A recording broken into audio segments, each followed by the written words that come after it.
Hallelujah, hallelujah. യേശുവേ ആരാധന, യേശുവേ ആരാധന, യേശുവേ സ്തോത്രം. യേശുവേ സ്തോത്രം. പ്രിയപ്പെട്ട ദൈവ മക്കളെ, അഭിഷേകാഗ്നി ദൈവവചന ശുശ്രൂഷ നടന്നുകൊണ്ടിരിക്കുമ്പോൾ അനേകം കുടുംബങ്ങളിൽ ദൈവം കുട്ടികളെ പ്രത്യേകം സ്നേഹിച്ച് അനുഗ്രഹിക്കുന്നത് എൻ്റെ ശ്രദ്ധയിൽപ്പെട്ടിട്ടുണ്ട്. അനേകം ബാലികാ ബാലന്മാരുടെ ദുഃഖങ്ങളിലേക്ക് കർത്താവ് ഇടപെടുന്നൊരു സമയമായി അഭിഷേകാഗ്നി വചന ശുശ്രൂഷയുടെ സമയത്തെ കർത്താവ് മാറ്റിയിട്ടുണ്ട്. ഞാൻ കാഞ്ഞിരപ്പള്ളി കൺവെൻഷന് ചെന്നപ്പോൾ അവിടെ ഒരു കുടുംബം, ആ കുടുംബത്തിൽ ഒരു കുട്ടിക്കുണ്ടായ അനുഭവം പങ്കുവെക്കാൻ സ്റ്റേജിലെത്തിയത് ഞാൻ ഓർമ്മിക്കുകയാണ്. അവരുടെ വാക്കുകളിൽ നിന്ന് തന്നെ നമുക്ക് ശ്രദ്ധിച്ച് കേൾക്കാം. എൻ്റെ പേര് സുരേഷ്. ഞങ്ങൾ റാന്നി കണ്ണമ്പള്ള ഇടവകയാണ്. റാന്നി പ്രദേശത്തു നിന്നാണ് ഈ കുടുംബം ഇന്നിവിടെ എത്തിച്ചേർന്നിരിക്കുന്നത്. എൻ്റെ മോൻ്റെ കാര്യം പറയാനാണ് ഞാനിവിടെ നിൽക്കുന്നത്, സാക്ഷ്യം പറയുന്നതിനാണ്. എൻ്റെ മോന് ജനിച്ച് 1.5 വയസ്സായപ്പോൾ അവൻ നടക്കാൻ തുടങ്ങിയപ്പോൾ കാല് ബുദ്ധിമുട്ടായിരുന്നു.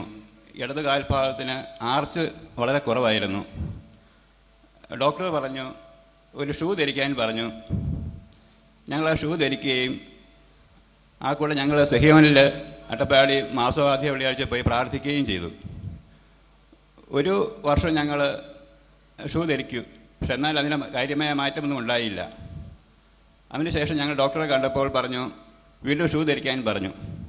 എന്നാൽ ഞങ്ങൾ അതിന് പകരം അഭിഷേകാഗ്നി പ്രോഗ്രാം ശാലോം TV യിൽ കാണുകയും ശാലോം ചാനലിൽ കൂടെ അട്ടപ്പാടിയിൽ നിന്ന് സംപ്രേഷണം ചെയ്യുന്ന അഭിഷേകാഗ്നി എന്ന വചന ശുശ്രൂഷ വീട്ടിലിരുന്ന് അങ്ങോട്ട് കാണുകയും ഞങ്ങളെല്ലാവരും കൂടി പ്രാർത്ഥിക്കുകയും ആ നേരത്ത് അവൻ്റെ കാൽപാദം TV യുടെ നേരെ കാണിച്ച് പ്രാർത്ഥിക്കുകയും ചെയ്തു. കാൽപാദം TV യിൽ പരിശുദ്ധ കുർബാന ആരാധന നടക്കുന്ന സമയത്ത് എൻ്റെ യേശുവെ എൻ്റെ കാലിന് തൊടണേന്ന് പറഞ്ഞ് കാൽപാദം അങ്ങനെ TV യുടെ അങ്ങോട്ട് നീട്ടിപ്പിടിച്ച് അങ്ങോട്ട് പ്രാർത്ഥിച്ച്. അതിനുശേഷം കാൽപാദത്തിൻ്റെ ആർച്ച് നേരെയാവുകയും അവൻ നടക്കുമ്പോൾ വീഴാതിരിക്കുകയും ചെയ്യുന്നുണ്ട്. അതിനു മുമ്പ് നടക്കുമ്പോൾ വീഴുന്ന അവസ്ഥയൊക്കെ ഉണ്ടായിരുന്നു. അതിനു മുമ്പ് ആർച്ച് ശരിക്കും അല്ലാത്തതുകൊണ്ട് കാല് ഇങ്ങനെ സ്ട്രെയിറ്റ് ആയിട്ട് ഇരിക്കുന്നതുകൊണ്ട് ശരിക്കും ബാലൻസ് ഇല്ലാതെ മറിഞ്ഞ് വീഴുന്ന അവസ്ഥയായിരുന്നു.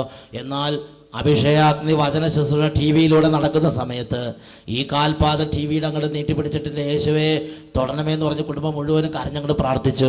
ആ സമയത്ത് കാൽപാദത്തിന് ആർച്ച് ദൈവം അങ്ങോട്ട് കൊടുത്ത് ഇപ്പോൾ കുട്ടിക്ക് യാതൊരു കുഴപ്പമില്ല, നന്നായിട്ട് നടക്കാം, വീഴാതെയൊക്കെ നടക്കാൻ പറ്റും. കുട്ടിയുടെ പേരെന്താണ്?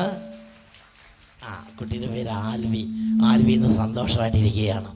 ഉറക്കെ പറ ഹല്ലേലൂയ. പ്രിയപ്പെട്ട സഹോദരൻ, നോക്കി എത്ര പ്രകടമായിട്ടാണ് കർത്താവ് ഇടപെടുന്നത്. 2000 വർഷങ്ങൾക്ക് മുമ്പ് പലസ്തീനായിൽ ഈശോ ജീവിച്ചിരുന്ന കാലത്ത് ഈശോയുടെ അരികിലേക്ക് വന്നിട്ട് ഈശോയെ ഇതെൻ്റെ കണ്ണിന് കാഴ്ചയില്ല, ഇതെൻ്റെ കാലിന് വളവില്ല, ദേ മുടന്തനാണ്, ദേ നടക്കാൻ നിവൃത്തിയില്ല, തളർവാദ രോഗിയാണ്, കുഷ്ഠരോഗിയാണ് എന്ന് യേശുവിനോട് നേരിട്ട് പറയുമ്പോൾ യേശു എങ്ങനെ ഇടപെട്ടോ അതേപോലെ ഇന്ന് ഈ കാലഘട്ടത്തിൽ നമ്മൾ കാണുകയും കേൾക്കുകയും ചെയ്യുന്ന ഈ കാലഘട്ടത്തിൽ കർത്താവ് ദൈവമക്കളുടെ ജീവിതങ്ങളിലേക്ക് ഇടപെടുന്ന സംഭവങ്ങളാണ് നാം കേട്ടുകൊണ്ടിരിക്കുന്നത്. Praise the Lord. Hallelujah, hallelujah. കരങ്ങൾ ഉയർത്തി ശക്തിയോടെ കൈയടിച്ച് കർത്താവിനെ ആരാധിക്കാം. ജീവിക്കുന്നു യേശു ജീവിക്കുന്നു, യേശു ജീവിക്കുന്നു. അത്ഭുതങ്ങളാലും അടയാളങ്ങളാലും യേശു പ്രവർത്തിക്കുന്നു. സന്തോഷത്തോടെ ജീവിക്കുന്നു യേശു ജീവിക്കുന്നു, എൻ്റെ യേശു ജീവിക്കുന്നു. അത്ഭുതങ്ങളാലും അടയാളങ്ങളാലും യേശു പ്രവർത്തിക്കുന്നു. Hallelujah, hallelujah. പ്രിയപ്പെട്ട സഹോദരൻ, നോക്ക് എത്രയോ പ്രകടമായി വചന പ്രഘോഷണവും ആരാധനയും നടന്നുകൊണ്ടിരുന്നപ്പോൾ കർത്താവ് ആ കുടുംബത്തിൽ ഇടപെട്ടു. ഈ നിമിഷങ്ങളിൽ നമുക്ക് എല്ലാവർക്കും എഴുന്നേറ്റ് നിൽക്കാം. എല്ലാ കുട്ടികളെയും ഇപ്പോൾ സമർപ്പിച്ച് പ്രാർത്ഥിക്കുകയാണ്. ബാലികാ ബാലന്മാരുടെ മേൽ ഈ സമയത്ത് ഒരു പ്രത്യേക ദൈവകൃപ നിറയാൻ വേണ്ടി അട്ടപ്പാടിയിലുള്ള ഈ അൾത്താരയിൽ നിന്ന് അച്ഛൻ പ്രത്യേകം കുട്ടികൾക്ക് വേണ്ടി പ്രാർത്ഥിക്കുകയാണ്. യുവതി യുവാക്കന്മാരുടെ ഓരോ കണ്ണുകളിലേക്ക് ദൈവം ഇടപെടട്ടെ. ഈ സമയം കുടുംബം ഒന്നിച്ച്, സമൂഹം ഒന്നിച്ച് ദേശത്ത് അനേക ദേശങ്ങളിലിരിക്കുന്ന വിശ്വാസികളുടെ ലക്ഷക്കണക്കിന് വരുന്ന ആ കൂട്ടായ്മയോട് ചേർന്ന് നമുക്ക് മഹത്വം ദൈവത്തിന് കൊടുത്ത് ദൈവത്തെ നമുക്ക് ആരാധിക്കാം. ഇരു കരങ്ങൾ സ്വർഗത്തിലേക്ക് ഉയർത്തി എല്ലാവരും, കുട്ടികളും മുതിർന്നവരും യുവതിവാക്കന്മാരും കുടുംബനാഥന്മാരും സിസ്റ്റർമാരും വൈദികരും എല്ലാവരും ഇപ്പോൾ കൈകൾ ഉയർത്തി കർത്താവിനെ ആരാധിക്കട്ടെ. ഹല്ലേലൂയ, ഹല്ലേലൂയ, ഹല്ലേലൂയ. ഓ ദൈവമേ, മഹത്വത്തിന്റെ രാജാവേ, സ്തുതികൾക്ക് പുകഴ്ച യോഗ്യനായവനെ, എല്ലാ മഹത്വം അങ്ങേക്ക് അർപ്പിച്ച് ഞങ്ങൾ അങ്ങേ ആരാധിക്കുന്നു. മഹത്വം ദൈവത്തിന്, സ്തുതികൾക്ക് യോഗ്യനവൻ യേശുവേ. അത്ഭുതങ്ങൾ ചെയ്യുന്ന അടയാളങ്ങൾ നൽകുന്ന യേശുനാഥന് കരങ്ങൾ അടിച്ച് മഹത്വം ദൈവത്തിന്, സന്തോഷത്തോടെ സ്തുതികൾക്ക് യോഗ്യനവൻ ആരാധന കർത്താവേ. അത്ഭുതങ്ങൾ ചെയ്യുന്ന അടയാളങ്ങൾ നൽകുന്ന യേശുനാഥന് ഹല്ലേലൂയ പാടിടാം യേശുവേ. പാടിടാം യേശുവേ എന്നും. ഹല്ലേലൂയ പാടിടാം ആരാധന. പാടിടാം യേശുവേ എന്നും. യേശുവേ, യേശുവേ, യേശുവേ, സ്തുതികൾക്ക് യോഗ്യനവൻ യേശുവേ, യേശുവേ, യേശുവേ, മഹത്വവും യേശുവിന്. യേശുവേ, യേശുവേ, യേശുവേ. സ്തുതികൾക്ക് യോഗ്യനവൻ, എല്ലാ മഹത്വവും യേശുവിന്. കരങ്ങൾ ഉയർത്തി അടിച്ച് ഹല്ലേലൂയ പാടിടാം Glory, glory. പാടിടാം യേശുവേ എന്നും. മഹത്വം, മഹത്വം. ഹല്ലേലൂയ പാടിടാം ആരാധന. വാഴ്ത്തിടാം യേശുവേ എന്നും. സ്തുതികൾക്ക് യോഗ്യനവൻ, എല്ലാ മഹത്വവും യേശുവിന്. സ്തുതികൾക്ക് യോഗ്യനവൻ, എല്ലാ മഹത്വവും യേശുവിന്. ഇരു കരങ്ങൾ ഒരിക്കൽ കൂടെ ദൈവസന്നിധിയിലേക്ക് ഉയർത്തിപ്പിടിക്കുക. ഓ കുടുംബത്തിന്റെ വേദനകൾ, ജീവിതത്തിന്റെ കണ്ണുനീര്, വലിയ മനോദുഃഖങ്ങൾ, പ്രയാസങ്ങൾ, സങ്കടങ്ങൾ, രോഗബാധകൾ, കുടുംബ പ്രശ്നങ്ങൾ, കലഹം, വഴക്ക്, കണ്ണുനീര്, കടബാധ്യത, തകർച്ച, പഠിക്കാൻ പറ്റാത്ത അവസ്ഥ, മാറാത്ത രോഗങ്ങൾ എല്ലാം സമർപ്പിച്ച് എല്ലാവരും സ്തുതിക്കട്ടെ. ആരാധന, ആരാധന. ഓ ദൈവമേ, ദുഃഖങ്ങൾ ഏറ്റെടുക്കണമേ, കണ്ണുനീരിലേക്ക് ഇടപെടണമേ കർത്താവേ. പുതിയൊരു ജീവൻ നൽകണമേ, പുതിയൊരു ജീവിതം നൽകണമേ, പുതിയൊരു ഉയർപ്പ് നൽകണമേ, പുതിയൊരു യുഗത്തിലേക്ക് കൈപിടിക്കണമേ. ഇപ്പോൾ അത്ഭുതങ്ങൾ ഈ കുടുംബങ്ങളിലേക്ക് പിതാവേ യേശുവിന്റെ നാമത്തിൽ സംഭവിക്കട്ടെ. പുതുജീവനെന്നിൽ നീ പകർന്നു, ആരാധന, ആരാധന. പുതിയൊരഭിഷേകം ചൊരിഞ്ഞു. ഓ യേശു നാമത്തിൽ പുതുജീവനെന്നിൽ നീ പകർന്നു, പിതാവേ സ്തോത്രം. പുതിയൊരഭിഷേകം ചൊരിഞ്ഞു. Thank you, Lord. ദുഃഖമെന്നിൽ നിന്നകറ്റി സർവ വിടുതലെനിക്കു നൽകി. നന്ദി കർത്താവേ. ദുഃഖമെന്നിൽ നിന്നകറ്റി സർവ ആരാധന കർത്താവേ. വിടുതലെനിക്കു നൽകി. കരങ്ങളടിച്ച് ഹല്ലേലൂയ പാടിടാം എന്റെ യേശുവിന്. വാഴ്ത്തിടാം യേശുവേ എന്നും. യേശു രാജാവേ. ഹല്ലേലൂയ പാടിടാം വാഴ്ത്തിടാം യേശുവേ എന്നും. ആരാധന, ആരാധന, ആരാധന. സ്തുതികൾക്ക് യോഗ്യനവൻ, എന്റെ യേശുവിന് ആരാധന. എല്ലാ മഹത്വവും എന്റെ യേശു രാജാവിന് ആരാധന. സ്തുതികൾക്ക് യേശുവേ യോഗ്യനവൻ, ആരാധന. എല്ലാ മഹത്വവും ആരാധന, ആരാധന. എല്ലാ ആരാധന, മഹത്വവും ആരാധന. യേശുവേ, യേശുവേ, യേശുവേ, യേശുവേ. ഹല്ലേലൂയ, ഹല്ലേലൂയ. ഓ ദൈവമേ, ഈ നിമിഷങ്ങളിൽ കുടുംബങ്ങളിലേക്ക് അങ്ങയുടെ കരുണയുള്ള കൈകൾ നീട്ടണമേ കർത്താവേ. ഇപ്പോൾ ഈ ശുശ്രൂഷകളിൽ പ്രാർത്ഥിച്ചുകൊണ്ടിരിക്കുന്ന ബാലികാബാലന്മാരുടെ മേൽ അവിടുത്തെ കൈകൾ വെക്കണമേ കർത്താവേ. യുവതിവാക്കന്മാരെ സ്പർശിക്കണമേ കർത്താവേ. ഒരു ജോലിക്ക് വേണ്ടി അന്വേഷിക്കുന്ന ഓരോ മക്കളെയും പ്രത്യേകം തൊടണമേ കർത്താവേ. അടഞ്ഞിരിക്കുന്ന വാതിലുകൾ യേശു നാമത്തിൽ തുറക്കപ്പെടട്ടെ. തടസ്സപ്പെട്ടിരിക്കുന്ന ഓരോ തടസ്സങ്ങൾ യേശു നാമത്തിൽ വിട്ടുമാറട്ടെ. ദൈവമേ, പഠിക്കാൻ എത്ര ശ്രമിച്ചിട്ടും ഓർമ്മ കിട്ടാത്ത മറവിയുള്ള കുഞ്ഞുങ്ങളെ ഇപ്പോൾ സ്പർശിക്കണമേ കർത്താവേ. നല്ല ഓർമ്മശക്തി കൊടുക്കണമേ ഈശോയെ. ബാലികാബാലന്മാരിൽ രോഗികളായി കുട്ടികളെ പ്രത്യേകം സ്പർശിക്കണമേ കർത്താവേ. ഒരു അത്ഭുതം ചെയ്യണമേ കർത്താവേ. ഈ കുടുംബങ്ങളെ അവിടെ സന്തോഷിപ്പിക്കണമേ കർത്താവേ. പരിശുദ്ധാത്മാവിനെ നിറയ്ക്കണമേ കർത്താവേ. ആരാധന, ആരാധന യേശുവേ. ആരാധന, ആരാധന, ആരാധന, ആരാധന. Hallelujah, hallelujah. യേശുവേ ആരാധന.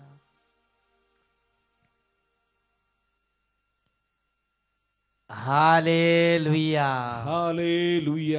യേശുവേ ആരാധന, യേശുവേ ആരാധന, യേശുവേ സ്തോത്രം. യേശുവേ സ്തോത്രം. പ്രിയപ്പെട്ട ദൈവമക്കളെ, ഇന്ന് നാം ചിന്തിക്കുന്നത് ആരും തുണയില്ലാത്തവർക്ക് ദൈവം തുണ എന്ന വിഷയത്തെക്കുറിച്ചാണ്. അനേക സ്ഥലങ്ങളിൽ ഓരോ തരത്തിലുള്ള ധ്യാനങ്ങൾക്ക് വേണ്ടി പോകുമ്പോൾ, ഇടവക ധ്യാനങ്ങൾ, കൺവെൻഷനുകൾ, താമസിച്ചുള്ള ധ്യാനങ്ങൾ, ലീഡേഴ്സിൻ്റെ ധ്യാനങ്ങൾ, വൈദികർക്കുള്ള ധ്യാനങ്ങൾ, സിസ്റ്റേഴ്സിനുള്ള ധ്യാനങ്ങൾ, ഇങ്ങനെ ഓരോ ശുശ്രൂഷകൾക്ക് വേണ്ടി പോകുമ്പോൾ അച്ഛൻ മിക്കവാറും സ്ഥലങ്ങളിൽ കണ്ടിട്ടുള്ള ഒരു കാര്യം, പല സാഹചര്യങ്ങളിലും ആർക്കും സഹായിക്കാൻ പറ്റാത്ത വിധം ദയനീയമായ നിസ്സഹായ അവസ്ഥയിലേക്ക് വീഴുന്ന ദൈവജനത്തിൻ്റെ കണ്ണുനീര്. പ്രിയപ്പെട്ട സഹോദരങ്ങളെ, പലപ്പോഴും എൻ്റെ ഹൃദയത്തെ വല്ലാതെ പിടിച്ചു കുലുക്കിയിട്ടുള്ള ഒരു മേഖല നിസ്സഹായരായ മനുഷ്യരുടെ വേദനയാണ്.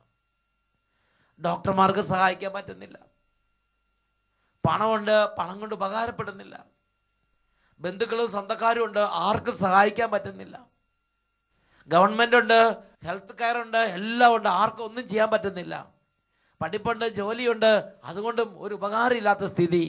അങ്ങനെ നിസ്സഹായ അവസ്ഥയിൽ വേദനിക്കുന്ന ദൈവമക്കളുടെ കണ്ണുനീര്. അപ്പോൾ ഞാൻ ചിന്തിച്ചിട്ടുണ്ട്, ദൈവമേ, ഇവരുടെ ഈ കണ്ണുനീരിന് എങ്ങനെയാണ് ഒരു പരിഹാരം അങ്ങ് കാണിച്ചു കൊടുക്കുക? ഇവരുടെ കണ്ണുനീരൊന്ന് മാറാൻ എന്താണ് ചെയ്യേണ്ടത്? ഞാൻ ഒരു പ്രദേശത്ത് എന്നപ്പോൾ കണ്ടൊരു കാഴ്ച പറയാം. ശരീരത്തിൽ ഈ തലമുടി ഒഴികെ ബാക്കി എല്ലാ ഭാഗത്തെയും തൊലി പോയ ഒരു കുട്ടി, ഒരു 4-5 വയസ്സ് പ്രായമുണ്ട്. കണ്ട ആ ഒരു ക്ഷണത്തിൽ തന്നെ എൻ്റെ ശിരസ് മുതൽ പാദം വരെ ഞാൻ മരവിച്ചു പോയി. അതുപോലെ ആ കുട്ടി വേദന സഹിക്കുകയാണ്. ആ കുട്ടിയേക്കാൾ വേദന ആ കുട്ടിയുടെ അപ്പനും അമ്മയ്ക്കും ഉണ്ട്. ആ കുട്ടിയെ കൈകളിൽ എടുത്തിരിക്കുകയാണ്. കുട്ടി 24 ഇടതടവില്ലാതെ കരച്ചിലാണ്. ഇഞ്ചക്ഷൻ ചെയ്യാൻ പറ്റുന്നില്ല. പല വിധത്തിലും ആ കുടുംബം ഞെരുങ്ങുകയാണ്, കണ്ണുനീരാണ്. പ്രിയപ്പെട്ട സഹോദരങ്ങളെ, മാസങ്ങൾ കഴിഞ്ഞിട്ട് എൻ്റെ മനസ്സിൽ നിന്ന് ആ രംഗം പോകുന്നില്ല. കർത്താവിൻ്റെ സന്നിധിയിൽ എപ്പോഴും ഞാൻ ആ വിഷയത്തെക്കുറിച്ച് പറയും. അവർക്ക് ഗവൺമെൻറ് ഉണ്ട്, മാതാപിതാക്കന്മാരുണ്ട്, കൂടപ്പിറപ്പുകളുണ്ട്, ബന്ധുക്കളുണ്ട്, മിത്രങ്ങളുണ്ട്, പണമുണ്ട്, ട്രീറ്റ്മെൻറ്റ് ചെയ്യാൻ റെഡിയാണ്, എല്ലാത്തിനും അവർ റെഡിയാണ്. പക്ഷേ അത് കുട്ടിക്ക് ഫലിക്കുന്നില്ല. ഡോക്ടർമാരുണ്ട്, പക്ഷെ എന്ത് ചെയ്തിട്ടും കുട്ടിക്ക് ഫലിക്കുന്നില്ല. അപ്പോൾ ഇങ്ങനെയുള്ള കാര്യത്തെക്കുറിച്ച് കർത്താവിൻ്റെ സന്നിധി പ്രാർത്ഥിച്ചപ്പോൾ പ്രഭാഷകന്റെ പുസ്തകത്തിലേക്ക് അവിടുന്ന് എൻ്റെ ശ്രദ്ധയെ കൊണ്ടുവന്നു. അവിടെ ഒരു ദൈവ പൈതൽ തൻ്റെ ജീവിതത്തിലെ ചില പ്രത്യേക അനുഭവങ്ങളിലൂടെ കടന്നുപോയത് ദൈവ പൈതൽ അനുസ്മരിക്കുകയാണ്. ആ ദൈവ പൈതൽ ആദ്യമായി അനുസ്മരിക്കുന്നത് 51-ാം അധ്യായം 6-ാം വാക്യത്തിൻ്റെ അവസാന ഭാഗത്തുണ്ട്. ഞാൻ മരണത്തോടടുത്തു, എൻ്റെ ജീവൻ പാതാളത്തിൻ്റെ അഗാധത്തെ സമീപിച്ചു, എന്നെ സഹായിക്കാൻ ആരും ഉണ്ടായില്ല. മനുഷ്യരുടെ സഹായത്തിന് വേണ്ടി ഞാൻ ചുറ്റും നോക്കി, ആരെയും കണ്ടില്ല. തുടർന്ന് ആ ദൈവ പൈതൽ ഒരു മനുഷ്യനും സഹായിക്കാനില്ല. ഇടത്തോട്ടും വലത്തോട്ടും സഹായത്തിന് വേണ്ടി ഓടുകയാണ്. നീന്തൽക്കാരൻ ആ വെള്ളത്തിൽ കിടന്ന് കൈകൾ നീട്ടുന്നത് പോലെ ഇതാ സഹായത്തിന് വേണ്ടി ഇടത്തേക്കും വലത്തേക്കും നോക്കുകയാണ്. അത് ബന്ധുക്കളുടെയും കൂടപ്പിറപ്പുകളുടെ അടുത്തേക്ക് നോക്കുകയാണ്. അത് ഗവൺമെൻറ് അടുത്തേക്ക്, സന്നദ്ധ സംഘടന അടുത്തേക്ക് നോക്കുകയാണ്. എന്നാൽ ആർക്കും സഹായിക്കാൻ പറ്റുന്നില്ല. ഞാൻ ചുറ്റും നോക്കി, ആരെയും കണ്ടില്ല. കർത്താവേ, അപ്പോൾ ഞാൻ അങ്ങയുടെ കാരുണ്യം അനുസ്മരിച്ചു, പണ്ട് മുതലുള്ള അങ്ങയുടെ പ്രവൃത്തികളും. പ്രഭാഷകന്റെ പുസ്തകത്തിൽ 51-ാം അധ്യായത്തിൽ 8-ാം വാക്യത്തിൽ ഒരു ദൈവ പൈതൽ എങ്ങനെയാണ് ഇതുപോലുള്ള കഠിനമായ ഒരു അവസ്ഥയിലൂടെ കടന്നുപോയി രക്ഷ പ്രാപിച്ചതെന്ന് നമുക്ക് വെളിപ്പെടുത്തി തരികയാണ്. കർത്താവേ, അപ്പോൾ ഞാൻ അങ്ങയുടെ കാരുണ്യം അനുസ്മരിച്ചു, പണ്ട് മുതലുള്ള അങ്ങയുടെ പ്രവൃത്തികളെയും ഞാൻ ഓർത്ത്. പ്രിയപ്പെട്ട സഹോദരങ്ങളെ, ആരോഗ്യമുള്ള സമയത്ത്, പണമുള്ള സമയത്ത്, എല്ലാം തികഞ്ഞിരിക്കുന്ന സമയത്ത് നമ്മുടെ ദൈവമായ കർത്താവിൻ്റെ കാരുണ്യത്തെ പറ്റി ഞാനും നിങ്ങൾ കേൾക്കണം. നമ്മുടെ ദൈവമായ കർത്താവിൻ്റെ കാരുണ്യം നിറഞ്ഞ പ്രവൃത്തികളെ കുറിച്ച് ഞാൻ നിങ്ങളും ആവതുള്ള കാലത്ത് കേട്ട് ഗ്രഹിച്ച് ഹൃദയത്തിൽ കർത്താവിനെ അറിയണം. അങ്ങനെ കർത്താവിനെ അറിയുമ്പോൾ പ്രിയ ദൈവ പൈതലേ, നാളെ ഒരു അന്ധകാരാവൃതമായ ദിനം കടന്നു വരുമ്പോൾ, ദുഷ്ടന്മാരുടെ നാളുകൾ നമ്മുടെ മേൽ ആധിപത്യം പുലർത്തുമ്പോൾ, അന്ധകാരം നമ്മുടെ മേൽ അഴിഞ്ഞാടുമ്പോൾ, എല്ലാം പിടിപെട്ടതുപോലെ തോന്നുന്ന സമയത്ത്, ഒന്നും കൂട്ടിയാൽ കൂടാത്ത നേരത്ത്, ഒന്നും പ്രാർത്ഥിക്കാൻ പോലും പറ്റാത്ത സമയത്ത് ഇന്നുള്ള ഈ ഒരു അനുഭവം നമ്മളെ സഹായിക്കും. ഓർക്കാൻ പറ്റും, പ്രാർത്ഥിച്ചില്ലെങ്കിൽ ഓർക്കാൻ പറ്റും, പണ്ട് കർത്താവ് ഇന്ന കുടുംബത്തിൽ ഇന്ന കാര്യം ചെയ്തിട്ടുണ്ട്, പണ്ട് കർത്താവ് എൻ്റെ ജീവിതം തന്നെ ഇന്നൊരു വേദനയോട് കടന്നു പോയപ്പോൾ എന്നോട് ഇങ്ങനെ പെരുമാറിയിട്ടുണ്ട്, പണ്ട് അബ്രാഹത്തോട് കർത്താവ് കരുണയോടെ ഇടപെട്ടിട്ടുണ്ട്, പണ്ട് ദാവീദിനോട് കർത്താവ് സ്നേഹത്തോടെ ഇടപെട്ടിട്ടുണ്ട്, പണ്ട് കർത്താവ് യെശയ്യായോടും ജെറമ്യായോടെല്ലാം അലിവോടെ ഇടപെട്ടിട്ടുണ്ട്. ഇത് നേരത്തെ കേട്ടുവെച്ചിരുന്നാൽ അന്ന് നമുക്ക് ഓർക്കാൻ പറ്റും. നമുക്കൊന്നും ചെയ്യാൻ പറ്റാത്ത സമയത്ത് കർത്താവിനെ കുറിച്ച് ഓർക്കുക, കർത്താവിനെ കുറിച്ച് ഓർക്കുക. കർത്താവിൻ്റെ കാരുണ്യം നിറഞ്ഞ കർത്താവിൻ്റെ പ്രവൃത്തികൾ, ഇത് രണ്ടും അനുസ്മരിക്കണം, ഓർക്കണം. Hallelujah, hallelujah. ഒരു പ്രശ്നത്തിൽ നിന്ന് രക്ഷപ്പെടാനുള്ള ബൈബിൾ നമുക്ക് കാണിച്ചു തരുന്നൊരു വഴിയാണത്. അങ്ങനെ കർത്താവ് ഒന്ന് ഓർത്താൽ അവിടെ നിന്ന് അങ്ങോട്ട് കർത്താവിൻ്റെ ഒരു ചൈതന്യം നമ്മളെ നയിച്ചുകൊണ്ട് പോകുന്നൊരു അനുഭവം ഉണ്ടാകും. ഒരു ദൈവ പൈതൃക കുടുംബത്തിലെ ഒരു അനുഭവത്തിലേക്ക് നിങ്ങളുടെ ശ്രദ്ധയെ കൊണ്ടുവരികയാണ്. ഈ കുടുംബത്തിൻ്റെ പ്രത്യേകത, 10-17 വർഷമായി ഇവരെ ഒരു കാര്യത്തിന് വേണ്ടി, ഇവർക്ക് മക്കളില്ല, 17 വർഷമായി ഇവർക്ക് മക്കളില്ല. ഇതിനുവേണ്ടി എത്രയോ വഴികൾ ഇവർ അവലംബിച്ച്, അവരുടെ തന്നെ വാക്കുകളിലൂടെ നമുക്കൊന്ന് ശ്രമിക്കാം. എൻ്റെ പേര് സിബിച്ചൻ, വൈഫിൻ്റെ പേര് സിൽവി, വീട് മുണ്ടക്കയം. ഞങ്ങളുടെ വിവാഹം കഴിഞ്ഞ് 17 വർഷമായി ഞങ്ങൾക്ക് കുട്ടികളുണ്ടായിരുന്നില്ല. വിവാഹത്തിന് ശേഷം 17 വർഷമായി മക്കളില്ലാതെ ഈ കുടുംബം കഷ്ടപ്പെടുകയായിരുന്നു. ആയുർവേദം, അലോപ്പതി, ഹോമിയോപ്പതി തുടങ്ങിയ ട്രീറ്റ്മെൻറ്റുകളെല്ലാം ചെയ്ത് പരാജയപ്പെട്ടു. അവസാനം കേരളത്തിലെ ഒരു പ്രമുഖ ഡോക്ടർ പറഞ്ഞു, നിങ്ങൾക്ക് കുട്ടികളുണ്ടായിരിക്കാൻ സാധ്യത ഒന്നും കാണുന്നില്ല, പക്ഷേ എന്താ എനിക്കറിയത്തില്ല, എനിക്ക് നിങ്ങളുടെ കാര്യത്തിൽ ഒരു ട്രീറ്റ്മെൻറ്റ് ചെയ്യാൻ സാധിക്കുന്നില്ല. അതിനുശേഷം ഒത്തിരി പേർക്ക് അനുഭവമുള്ള പ്രാർത്ഥനയും ധ്യാനവും ട്രീറ്റ്മെൻറ്റും ഉള്ള ഒരു പ്രകൃതി ചികിത്സാ കേന്ദ്രത്തിൽ ഞങ്ങൾ ട്രീറ്റ്മെൻറ്റിന് വിധേയരായി. അവിടെ 3 വർഷത്തിനിടയിൽ പലതവണ ട്രീറ്റ്മെൻറ്റിന് വിധേയരായി. അവസാനം അവിടുന്ന് ഞങ്ങൾക്കൊരു നിർദ്ദേശവും കിട്ടി, ഇനി നിങ്ങൾക്ക് മക്കളുണ്ടാകാൻ സാധ്യതയില്ല. എന്നാൽ 3 വർഷമായി അട്ടപ്പാടി സെഗിയോൻ ധ്യാന കേന്ദ്രത്തിലെ ആദ്യ വെള്ളിയാഴ്ച പ്രോഗ്രാമിൽ സ്ഥിരമായി പങ്കെടുക്കുന്ന ഞങ്ങൾ ജൂലൈ മാസത്തിൽ ബഹുമാനപ്പെട്ട സേവർഖാൻ ഭട്ടായിലച്ചനോട് പ്രാർത്ഥിച്ച് 2011 ജൂലൈ മാസത്തിൽ ഈ ഒരു കാര്യം ആത്മീയമായി പരിഹരിക്കാൻ വേണ്ടി അവർ ദൈവസന്നിധിയിൽ എത്തിച്ചേരും. അച്ഛനോട് കണ്ട് പ്രാർത്ഥിച്ച് അഡോപ്ഷന് അല്ല അതുപോലെ മുതലായ കാര്യങ്ങളെക്കുറിച്ചൊരു തീരുമാനം എടുക്കാൻ ഞങ്ങൾ ആഗ്രഹിച്ചു. എന്നാൽ ദൈവാനുഗ്രഹം എന്ന് പറയട്ടെ, അതിനും അത് സാധിച്ചിരുന്നില്ല, കാണാൻ പോലും പറ്റിയില്ല. അവസാനം സെപ്റ്റംബർ മാസം ഞങ്ങൾ രണ്ടുപേരും കൂടെ അട്ടപ്പാടിയിൽ നിന്ന് കരഞ്ഞൊരു തീരുമാനം എടുത്തു. അടുത്ത 3 മാസം ഞങ്ങൾ നേർച്ച നേർന്ന് പ്രാർത്ഥിക്കും. ഞങ്ങൾക്ക് കുഞ്ഞുങ്ങളെ ലഭിക്കുകയാണെങ്കിൽ ജനുവരി മാസം ആദ്യ വെള്ളിയാഴ്ച അട്ടപ്പാടിയിലെ 10,000 മുന്നേ സാക്ഷ്യപ്പെടുത്താമായിരുന്നു നേർച്ച. ഒറ്റ നേർച്ച അങ്ങോട്ട് നേർന്നു. അതായത് അവർ പറഞ്ഞു അവർ അച്ഛനെ കാണാൻ നോക്കിയിട്ട് സാധിക്കുന്നില്ല, എല്ലാ വിധത്തിലും അവർ 17 വർഷമായി തടസ്സങ്ങളാണ്. അപ്പോൾ അട്ടപ്പാടിയിൽ ആദ്യ വെള്ളിയാഴ്ച കൺവെൻഷൻ ഗ്രൗണ്ടിലിരുന്ന് ഇതുപോലെ വചന ശുശ്രൂഷ നടക്കുമ്പോൾ ഹൃദയം നുറുങ്ങിയ ഒറ്റ പ്രാർത്ഥനയാണ്, കർത്താവേ, അടുത്ത 3 മാസത്തിനുള്ളിൽ അങ്ങ് ഒരു കുഞ്ഞിനെ തരികയാണെങ്കിൽ ഞങ്ങൾ തീർച്ചയായും അങ്ങയുടെ നാമമഹത്വത്തിന് വേണ്ടി സെഗിയോൻ്റെ ശുശ്രൂഷ നടക്കുമ്പോൾ സാക്ഷ്യപ്പെടുത്തും എന്ന് നേർച്ച നേർന്ന് അങ്ങ് പ്രാർത്ഥിച്ച്. ഇന്നും ജീവിക്കുന്ന ദൈവത്തിൻ്റെ അനുഗ്രഹത്താൽ ജനുവരി മാസം അട്ടപ്പാടിയിൽ ഞാൻ സാക്ഷ്യപ്പെടുത്തുമ്പോൾ എൻ്റെ ഭാര്യ 3 മാസം ഗർഭിണിയായിരുന്നു. ഹല്ലേലൂയ, 3 മാസം കർത്താവ് ഇടപെട്ട്. ഹല്ലേലൂയ. ഇന്ന് ഗർഭിണിയായ ഭാര്യയോട് കൂടെ തന്നെ സ്റ്റേജിൽ വന്നിട്ടാണ് സഹോദരൻ സാക്ഷ്യപ്പെടുത്തുന്നത്. Praise the Lord.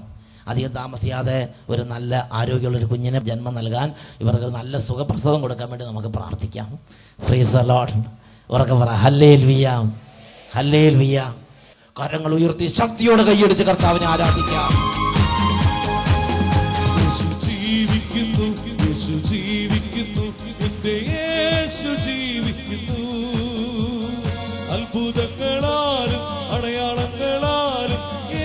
യേശു പ്രവർത്തിക്കുന്നു. നന്നായിട്ട് കൈകൾ ഉയർത്തി വീശി വീശി കൈയടിച്ച്. യേശു ജീവിക്കുന്നു, എന്റെ യേശു ജീവിക്കുന്നു. യേശുവേ, അത്ഭുതങ്ങളാലും അടയാളങ്ങളാലും യേശു പ്രവർത്തിക്കുന്നു. Hallelujah, hallelujah. പ്രിയപ്പെട്ട സഹോദരങ്ങളെ, പ്രഭാഷകന്റെ പുസ്തകത്തിൽ 51-ാം അധ്യായത്തിൽ 9-ാം തിരുലിഖിതം ദൈവത്തിന്റെ കാരുണ്യവും ദൈവത്തിന്റെ പ്രവൃത്തികളെ അനുസ്മരിക്കുക മാത്രമല്ല, അപ്പോൾ ദൈവത്തിന്റെ ചൈതന്യം നമ്മുടെ മേൽ നിറയും. ആ ചൈതന്യം നമ്മളെ നയിക്കും, ഒരു പുതിയ പ്രാർത്ഥന ഉയരും. അതാണ് 51-ാം അധ്യായം 9-ാം വാക്യം. ഭൂമിയിൽ നിന്ന് എൻ്റെ പ്രാർത്ഥനകൾ ഉയർന്ന് മരണത്തിൽ നിന്ന് മോചനത്തിനായി ഞാൻ പ്രാർത്ഥിച്ചു. ഇനി 51-ാം അധ്യായം അതിൽ 11-ാം വാക്യത്തിൻ്റെ അവസാന ഭാഗം. എൻ്റെ പ്രാർത്ഥന അവിടുന്ന് ശ്രവിച്ചു, അവിടുന്ന് എന്നെ നാശത്തിൽ നിന്ന് രക്ഷിക്കുകയും ദുസ്ഥിതിയിൽ നിന്ന് മോചിപ്പിക്കുകയും ചെയ്തു. അവിടുന്ന് ദുസ്ഥിതിയിൽ നിന്ന് മോചിപ്പിക്കുന്ന കർത്താവാണ്. ഒന്ന് പ്രാർത്ഥിക്കാൻ പോലും പറ്റാത്ത സ്ഥിതിയാണെങ്കിൽ നമ്മൾ ചെയ്യേണ്ടത് ദൈവത്തിൻ്റെ കാരുണ്യം ഓർക്കുക, ദൈവത്തിൻ്റെ പ്രവൃത്തികളെ അനുസ്മരിക്കുക. അതിനുശേഷം ദൈവത്തിൻ്റെ ശക്തിയിൽ ആശ്രയിച്ച് ദൈവ സന്നിധിയിലേക്ക് പ്രാർത്ഥനകൾ ഉയർത്തുക. പ്രിയപ്പെട്ട സഹോദരങ്ങളെ, സങ്കീർത്തന പുസ്തകത്തിൽ 30-ാം അധ്യായം 5-ാം വാക്യത്തിൻ്റെ അവസാന ഭാഗം. രാത്രിയിൽ വിലാപമുണ്ടായേക്കാം, എന്നാൽ പ്രഭാതത്തോടെ സന്തോഷത്തിൻ്റെ വരവായി. ഈ നിമിഷങ്ങളിൽ നമുക്ക് എഴുന്നേറ്റ് നിൽക്കാം, നമ്മുടെ എല്ലാ അവസ്ഥകളും ദൈവസന്നിധിയിലേക്ക് കൊണ്ടുവരാം. എത്ര പ്രാർത്ഥിച്ചിട്ട്, എത്ര അധ്വാനിച്ച്, എത്ര ഓടിയിട്ടും, എത്ര ചികിത്സിച്ചിട്ടും ദൈവമേ ഒരു മാറ്റമില്ലല്ലോ. കുട്ടികളെല്ലാം എഴുന്നേറ്റ് നിൽക്കുന്നു, കരങ്ങൾ കൂപ്പുന്നു. കുടുംബം മുഴുവൻ ഇപ്പോൾ ഇന്ന് വരെ ഒരു മാറ്റമില്ലാത്ത പ്രശ്നങ്ങളെല്ലാം സമർപ്പിച്ച് ദൈവത്തിൻ്റെ ഇടപെടലിന് വേണ്ടി പ്രാർത്ഥിക്കുന്നു. കരുതുന്നവൻ ഞാനല്ലയോ, കരയുന്നതെന്തിനു നീ? കരുതുന്നവൻ ഞാനല്ലയോ, കരയുന്നതെന്തിനു നീ? കണ്ണുനീരിന്റെ താഴ്വരയിൽ കൈവിടുകയില്ല ഞാൻ നിന്നെ. കണ്ണുനീരിന്റെ താഴ്വരയിൽ കൈവിടുകയില്ല ഞാൻ നിന്നെ, കൈവിടുകയില്ല ഞാൻ നിന്നെ, കൈവിടുകയില്ല. ഇരു കരങ്ങൾ ഉയർത്തി എല്ലാവരും സ്തുതിക്കട്ടെ. ഹല്ലേലൂയ, ഹല്ലേലൂയ, ഹല്ലേലൂയ. കർത്താവേ സ്പർശിക്കണമേ, തളർന്ന ഹൃദയങ്ങളെ സ്പർശിക്കണമേ കർത്താവേ. നിരാശയുടെ കെട്ടുകൾ അഴിയട്ടെ കർത്താവേ, അന്ധകാരപ്പേർ വിട്ടുപോട്ടെ കർത്താവേ. കർത്താവിന്റെ നാമത്തിൽ അന്ധകാരങ്ങളും ആധിപത്യങ്ങളും ഇപ്പോൾ ചിന്ന ഭിന്നമാകട്ടെ. ആരാധന, ആരാധന, ആരാധന. യേശുവേ, യേശുവേ, യേശുവേ. ആരാധന, ആരാധന. ഈശോയെ സ്തോത്രം, ഈശോയെ നന്ദി. Praise the Lord.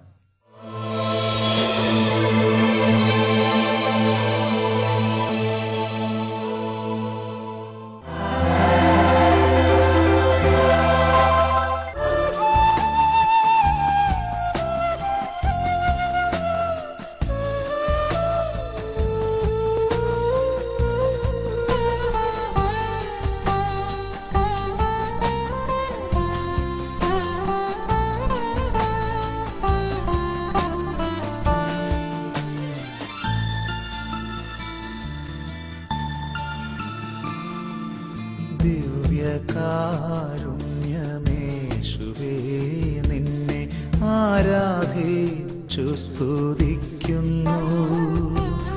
കൈകൾ കൂപ്പി വിശ്വാസമോടെ ഞാൻ നിൻ മുൻപിൽ നിന്നു പ്രാർത്ഥിപ്പൂ. സ്നേഹമേ എൻ്റെ ജീവനേ, ആത്മസൗന്ദര്യമേകണേ. സ്നേഹമേ എൻ്റെ ജീവനേ, ആത്മസൗന്ദര്യമേകണേ.